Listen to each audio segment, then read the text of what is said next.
Which brings us to the election day. Voters were lining up to elect their next president, so we headed to a polling booth to see how the whole process plays out. It's election day in the US, November 5th, Tuesday, and we are at a polling station. This is what a typical polling station looks like. This one is a middle school. It's called Hardy Middle School. Like we see in India, most polling stations in the US are also ad hoc. They're either schools or community centers or libraries, but that's where the similarity ends, because in India we have one body called the Election Commission that conducts all the elections across the country. In the US that is not the case. It's local bodies, local authorities that conduct elections in every state, and we've been speaking to election observers and election officials, and they say that the experience is different for every state and for every polling booth. It's completely different. We went inside. You're not allowed to film inside a polling station, but we saw how it is done.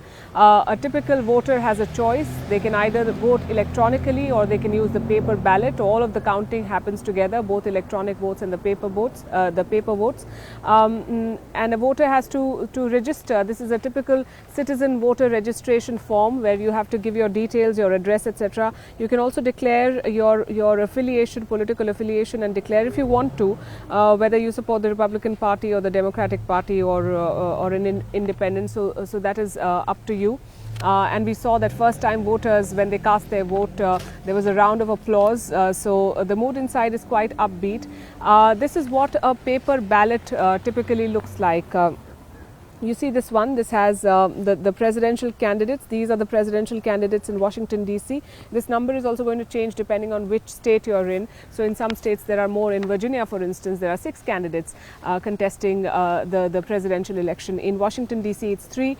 And there are elections for local bodies as well, District of Columbia, federal election, district election, and this goes on, and you have to tick mark your choice for each. Like we've been telling you, that this is not just a presidential election that they're conducting.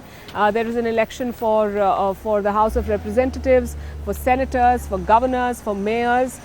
So a lot of races are going to be decided today.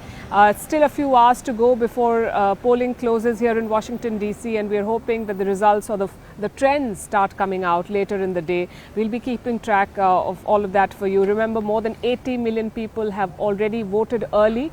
A similar number is expected to come out on voting day. Typically, the turnout is not very high in the US, somewhere between 50 and 60%. Last election was an exception with 66% voter turnout. We'll have to wait and see what this one looks like.